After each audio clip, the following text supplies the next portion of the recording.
What's good, everybody? I'm the G with a PhD, and you're tuned in to the Green Gorilla channel, the place where black men can freely express themselves, straight up, no chaser.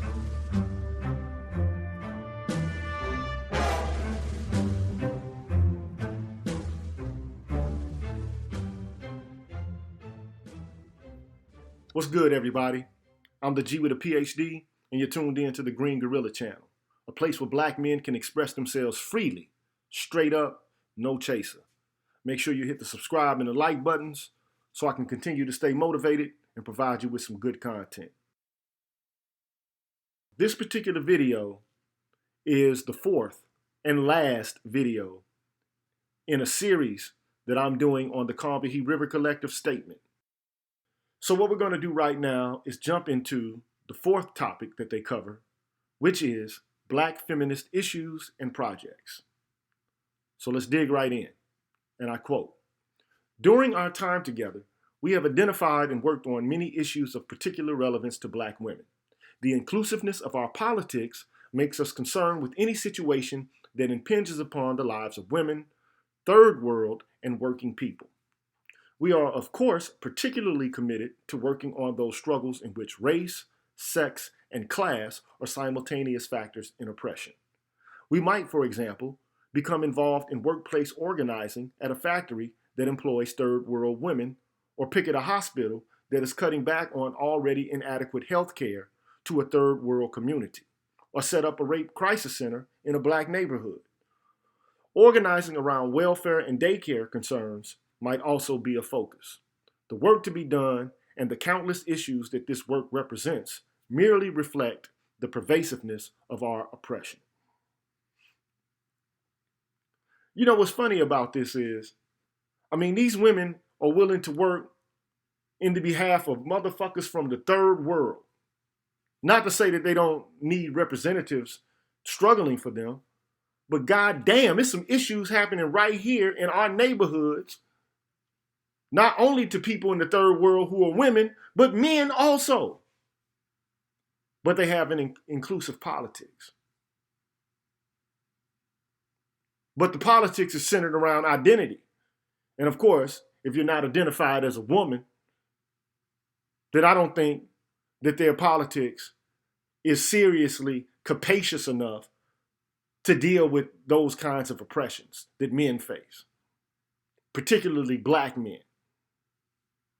And what's interesting about this is the narrative that's used. Ultimately, the narrative is prevailingly one in which women are the ones who are subjected to rape and sexual assault, not men, when we know that that's not empirically true. So we got a lot of work to do, and this prevailing narrative that's put forth by the writers and devisers of this document, they have to be challenged. So they go on to say, issues and projects that collective members have actually worked on are sterilization abuse, abortion rights, battered women, rape, and healthcare. We have also done many workshops and educationals on black feminism on college campus, at women's conferences, and most recently for high school women. So they're working on sterilization abuse. They used to call them like Mississippi appendectomies, right? Where they'll just take out a woman's uterus. They want, of course, women to have the right to abort unborn children. They work on battered women's issues, but they work on them only from the woman's side of the coin.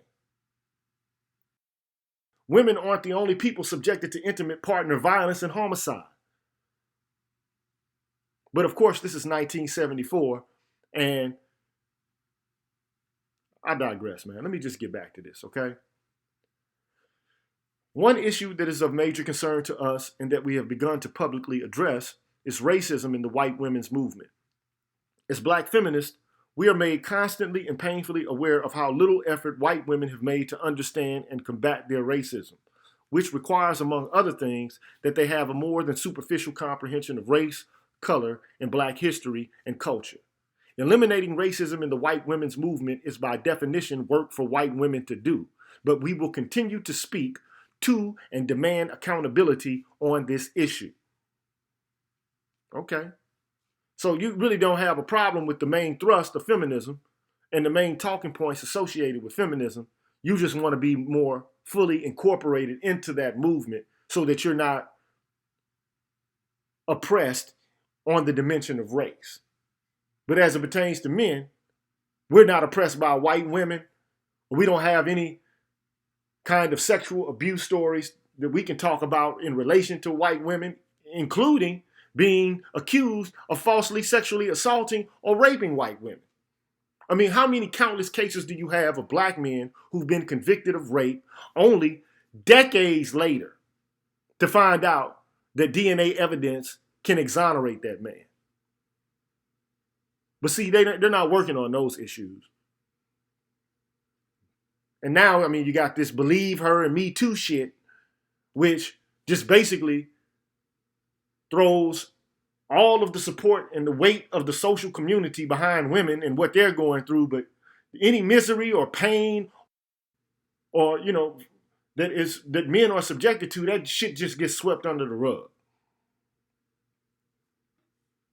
In the practice of our politics, we do not believe that the end always justifies the means. Many reactionary and destructive acts have been done in the name of achieving correct political goals. As feminists, we do not want to mess over people in the name of politics.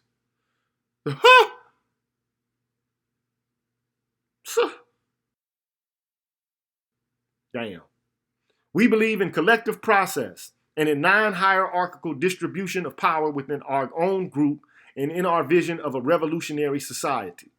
Okay then, we'll start working on these goddamn domestic violence shelters and make them equitable so that men have access to them just as well as women.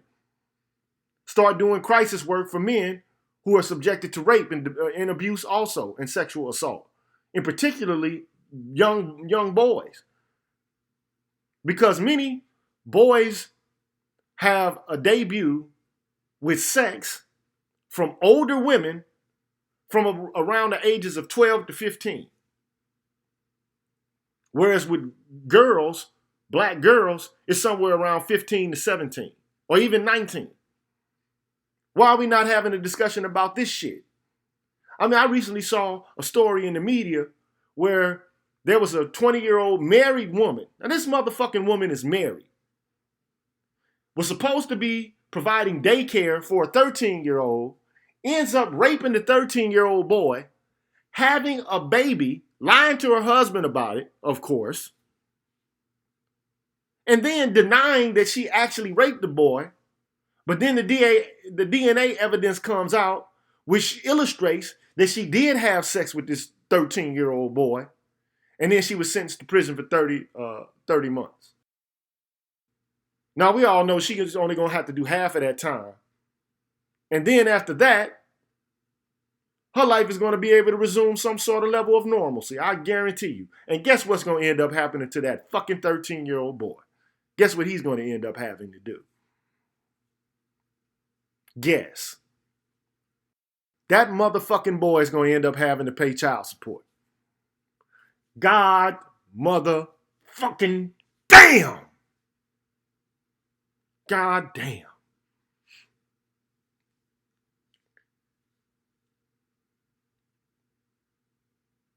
We are committed to a continual examination of our politics as they develop through criticism and self-criticism as an essential aspect of our practice. In her introduction to Sisterhood is Powerful, Robin Morgan writes, I haven't the faintest notion what possible revolutionary role white heterosexual men could fulfill, since they are the very embodiment of reactionary vested interest power. As black feminists and lesbians, we know that we have a very definite revolutionary task to perform, and we are ready for the lifetime of work and struggle before us. Let me go back to this one part.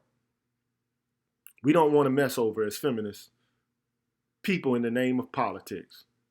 As feminists, we do not want to mess over people in the name of politics. As feminists, we do not want to mess over people in the name of politics. As feminists, we do not want to mess over people in the name of politics.